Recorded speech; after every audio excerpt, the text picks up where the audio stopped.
রাজ্যের নতুন সরকার খেলাধুলোর ক্ষেত্রে একাধিক বিনিয়োগের কথা বাজেটে ঘোষণা করেছে। তার মধ্যে সবচেয়ে গুরুত্বপূর্ণ, পশ্চিমবঙ্গে প্রথমবার স্পোর্টস ইউনিভার্সিটি হবে।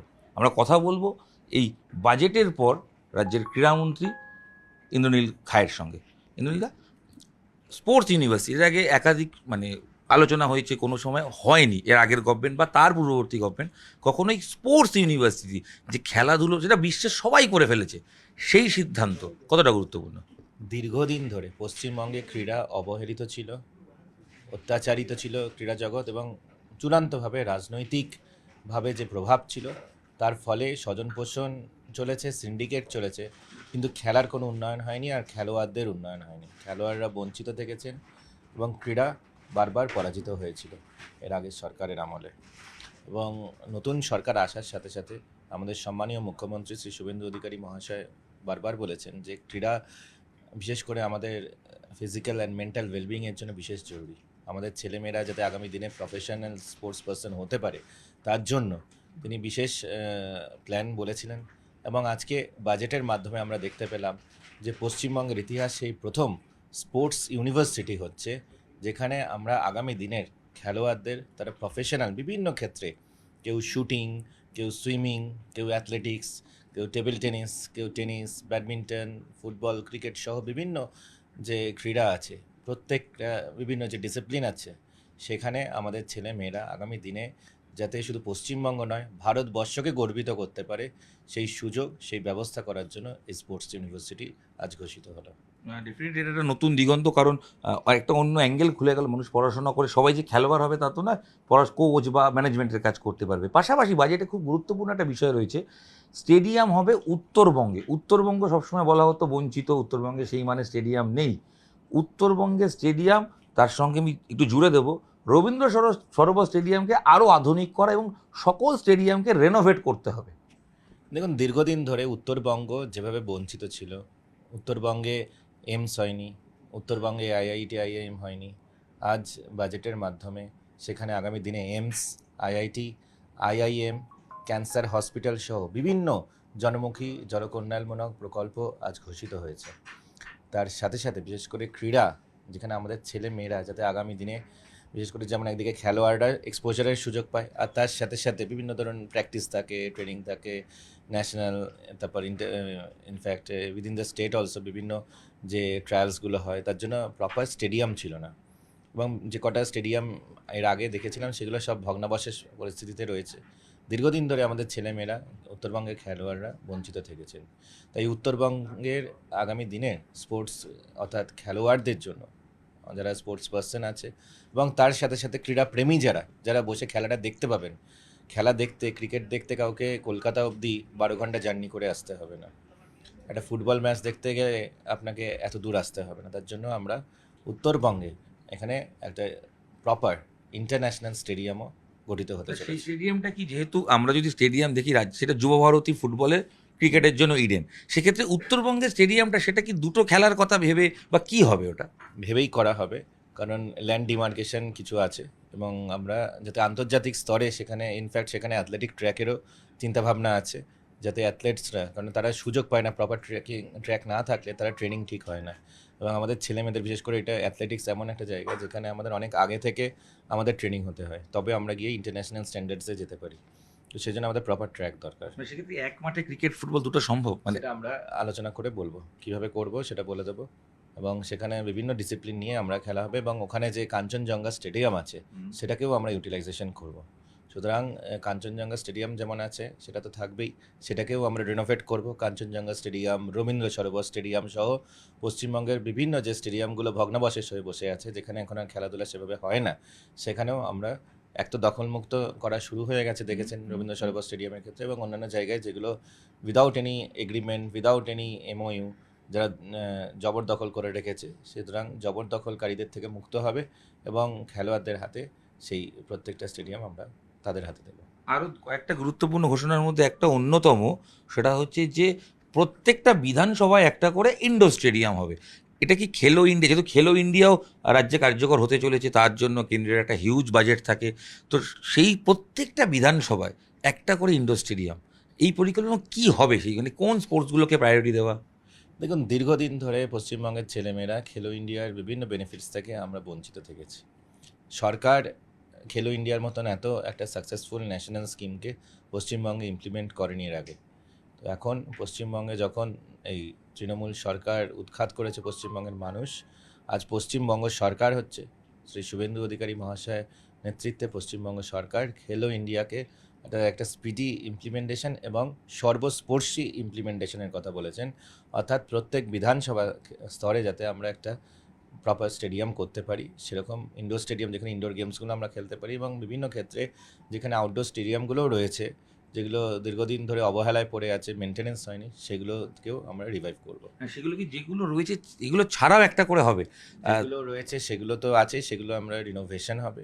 আর যেগুলো নেই সেখানেও আমরা গ্রিনফিল্ড স্টেডিয়ামও করব, এবং তার জন্য আমরা খেলো ইন্ডিয়ার যে প্রকল্প তার বিভিন্ন অ্যাসিস্ট্যান্স আমরা চেয়েছি, এবং সম্মানীয় কেন্দ্রীয় ক্রীড়ামন্ত্রী মাননীয় শ্রী মনসুখ মান্ডভিয়াজি তিনি বিশেষ করে উদ্যোগী হয়েছেন যাতে খেলো ইন্ডিয়া আমাদের সর্বস্পর্শী হতে পারে। পশ্চিমবঙ্গের বিভিন্ন প্রান্তে আমরা খেলো ইন্ডিয়ার মাধ্যমে স্পোর্টস ইনফ্রাস্ট্রাকচার আপগ্রেড করতে পারি। আপনার সঙ্গে কোনো কথা হয়েছে কেন্দ্রীয় মন্ত্রীর? কথা হয়েছে, এবং সম্মানীয় কেন্দ্রীয় মন্ত্রী মনসুখ মান্ডভিয়াজি রিসেন্টলি কলকাতায়ও এসেছিলেন, এবং সেখানে তিনি আমাদের সম্মানীয় মুখ্যমন্ত্রী শ্রী শুভেন্দু অধিকারী মহাশয়ের সঙ্গেও দেখা করেছেন, এবং খেলো ইন্ডিয়া নিয়েও সবিস্তারে আলোচনা হয়েছে। একটা শোনা যাচ্ছে, আপনি শিলমোহর দিলে সেটা অবশ্যই হেডলাইন হবে, দীর্ঘদিন পর নভেম্বর নাগাদ ন্যাশনাল গেমস রাজ্য মানে পশ্চিমবঙ্গ আয়োজন করতে পারে। এটা একটা সম্ভাবনা সরকারে আসার পরই শোনা যাচ্ছিল, এটা কত দূরে এগোলো? ন্যাশনাল গেমস হবে পশ্চিমবঙ্গে, এবারই? তবে আমরা সেটার জন্য স্পোর্টস পার্সনদের, কারণ এই সরকার সদ্য আমাদের সরকার স্থাপন হয়েছে, এবং দীর্ঘদিন ধরে আমাদের খেলার ট্র্যাকগুলোর যে পরিস্থিতি হয়ে আছে, যেখানে স্পোর্টিং ইভেন্টসগুলো করার জন্য তাদের যে হস্টেলগুলো দীর্ঘদিন ধরে অবহেলায় পড়ে আছে, বাথরুম প্রপার নেই। ইভেন আমরা দেখেছেন যে মালদাতে কী ঘটনা ঘটেছিল, যেখানে আমাদের স্পোর্টস পার্সনদের সাথে যে অন্যায় হয়েছিল। তো এরকম পরিস্থিতিতে আমরা প্রত্যেকটা স্পোর্টস ইনফ্রাস্ট্রাকচার, হস্টেল, সেগুলোকে আমরা আপগ্রেড করে ন্যাশনাল গেমস পশ্চিমবঙ্গে করব। স্পেসিফিক দুটো প্রশ্ন। এক, বাজেটে ঘোষণা করা হয়েছে যে যে ক্লাবগুলো ন্যাশনালি খেলবে তাদেরকে 1 কোটি টাকা করে দেওয়া হবে। এটুকু আমি একটু বিস্তারিত জানতে চাইবো, কারণ ইস্টবেঙ্গল, মোহনবাগান, মোহামেডান এরা প্রত্যেকেই আইএসএল খেলে বা আই লিগ খেলে কেউ। তো এই পর্যায়ে যারা খেলবে তারা কি প্রত্যেকেই 1 কোটি করে পাবে? মানে কারা পাবে এবং কিভাবে পাবে?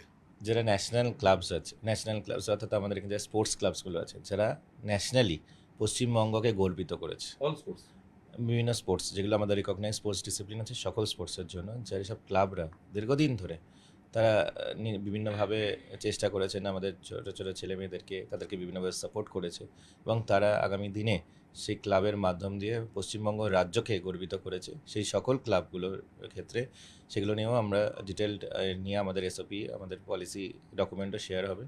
সেখানে সেখানে সবিস্তারে আপনারা দেখতে পাবেন যে বিভিন্ন স্পোর্টস ডিসিপ্লিনের যে কী কী বেঞ্চমার্ক দেওয়া থাকবে, সেই অনুযায়ী তারা পাবে।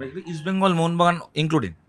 বুঝে যাবেন সেটা আমাদের প্রপার এসওপির মাধ্যমেই সেটা বুঝে যাবেন, এবং যারা গর্বিত করেছেন এটা তো বুঝতে হবে যে আমাদের ইস্টবেঙ্গল, মোহনবাগান আমাদের দীর্ঘদিনের বাঙালিদের গর্ব, যারা বারবার বিভিন্ন আই লিগ সহ বিভিন্ন যে স্পোর্টিং অ্যারেনাতে, ইভেন এএফসি এশিয়ান যে ফুটবল যে ক্লাবগুলো চ্যাম্পিয়নশিপগুলো হয় সেখানেও তারা ভারতবর্ষকে গর্বিত করেছে। তো সুতরাং সেটা তো ডেফিনেটলি তারা তো আছে। অভিষেক বন্দ্যোপাধ্যায়ের ক্লাব হিসেবে পরিচিত ডায়মন্ড হারবার, তাদের বিরুদ্ধে আপনারা তদন্ত, আপনি নিজেও বলেছিলেন যে একাধিক কোথা থেকে ফান্ডিং আসে সেগুলো তদন্ত হবে।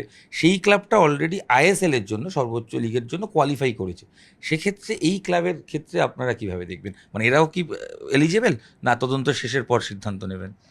যে ক্লাব পশ্চিমবঙ্গকে গর্বিত করেছে বলেছি, আমরা মনে হয় যারা ম্যাচ ফিক্সিংয়ের অভিযোগে, যাদেরকে অভিযোগ আছে, যাদেরকে বেটিংয়ের অভিযোগ আছে, যাদেরকে অন্যায়ভাবে জবরদখল করার অভিযোগ আছে, তারা পশ্চিমবঙ্গকে গর্বিত করেছে না লজ্জিত করিয়েছে আমাদের পশ্চিমবঙ্গবাসীকে?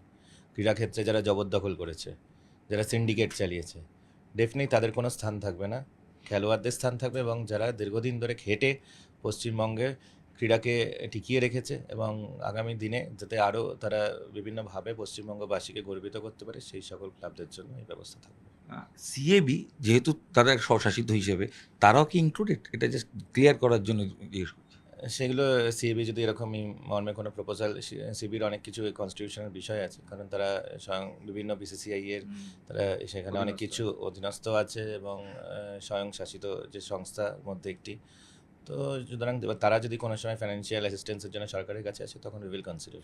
আপনার কাছে সিএবির তরফ থেকে গতকালের বৈঠকে অনেক ক্রিকেটাররা বলেছিলেন যে রাজ্যের খেলায় স্পোর্টস কোটা যদি চালু করা যায় চাকরির ক্ষেত্রে, সেটা কি কিছু আলোচনার সিদ্ধান্ত হচ্ছে? আজকে বাজেটের মাধ্যমে সেটাও বলা হয়েছে যে স্পোর্টস পার্সনরা আমাদেরকে ইন্টারন্যাশনাল লেভেলে তারা মেডেলিস্ট হয়েছেন বা বিভিন্ন ক্ষেত্রে ভারতবর্ষকে গর্বিত করছেন, তো তাদের জন্য বিশেষ ব্যবস্থা থাকবে।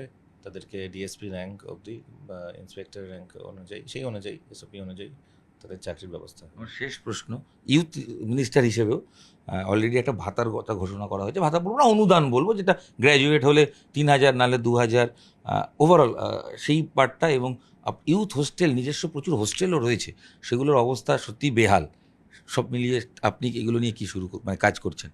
দেখুন, দীর্ঘদিন ধরে পশ্চিমবঙ্গের যুব সমাজ যেভাবে বঞ্চিত হয়েছিল, যুব সমাজের থেকে চাকরি চুরি করে নিয়ে তৃণমূল নেতা মন্ত্রীরা তাদের আখের গুছিয়েছিল, কেউ গার্লফ্রেন্ডের খাটের তলায় কোটি কোটি টাকা রেখেছিল। তো সেই যুব সমাজকে যারা বেকার করে দিয়েছিল, যুব সমাজকে যারা বঞ্চিত করেছে, যুব সমাজকে যারা পরিযায়ী করেছিল, তার ফলে সবথেকে বেশি সাফার করেছে গত 15 বছর ধরে কিন্তু যুব সমাজ। এবং তার জন্য যুব সমাজের কাছে জন্য বিভিন্ন বিষয়ে আপনারা দেখেছেন আজকে বাজেটে ছিল যে তাদের এখন যখন আমাদের পশ্চিমবঙ্গে নতুন সরকার, এর সাথে সাথে ডাবল ইঞ্জিন সরকার একদিকে, তার সাথে যেভাবে রেকর্ড সংখ্যায় সরকারি চাকরি নিয়োগের ঘোষণা হয়েছে, বিভিন্ন ক্ষেত্রে বেসরকারি বিভিন্ন বিনিয়োগ আসার খবর পাচ্ছেন আপনারা, বিভিন্ন শিল্প আসছে, তো সেক্ষেত্রে তাদের এজ রিল্যাক্সেশনের ব্যবস্থা করা হয়েছে। এবং যতক্ষণ না তারা নতুন চাকরিতে দায়িত্ব গ্রহণ করছেন ততক্ষণ হয় যারা নিডি, যে সকল যুব সমাজ, তাদের জন্য, যেটা আমাদের নির্বাচনের পূর্বেও বলা হয়েছিল, যুবশক্তি ভরসা কার্ড আমরা বলেছিলাম, তো সেই অনুযায়ী কিন্তু আমাদের নির্বাচনের সংকল্পপত্র অনুযায়ী তাদেরকে 21 থেকে 45 বছর যারা আছেন, যারা নিডি, যাদের পরিবারের সাপোর্ট তাদেরকেই দিতে হয়, যাদের পরিবারে বছরে 1 লাখ টাকারও কম আয় হয়, সেই সকল পরিবারের যুব সমাজকে প্রতি মাসে 3,000 টাকা, যদি তারা স্নাতক বা স্নাতকোত্তর থাকে এবং তার নিচে যদি কিছু থাকে, তাদের জন্য প্রতি মাসে 2,000 টাকা করে বিশেষ ভরসা সাপোর্ট দেওয়া থাকবে। আমরা কথা বলছিলাম ক্রীড়ামন্ত্রীর সঙ্গে, স্পষ্ট দুটো বিষয়। এক, খেলাধুলার সাফল্য পেলে সরকারের তরফ থেকে চাকরির ব্যবস্থা হয়েছে এবং এটা ঘোষিত সিদ্ধান্ত। এর পাশাপাশি স্পোর্টস ইউনিভার্সিটি, যেটা যুগান্তকারী সিদ্ধান্ত বললেও কম বলা হবে, এই কারণ খেলাধুলোর মাধ্যমে আগামী দিনের ভবিষ্যৎ গড়তে পারবেন ছাত্রছাত্রীরা। সব মিলিয়ে বাজেট থেকে খেলার ক্ষেত্রে প্রকৃত খেলার যে প্রসার যাতে হয় সেরকমই বার্তা পেয়েছেন বলেই জানালেন রাজ্যের ক্রীড়ামন্ত্রী। ক্যামেরায় সঞ্জয়ের সাথে রন রায় বর্মন, নিউজ 18 বাংলা।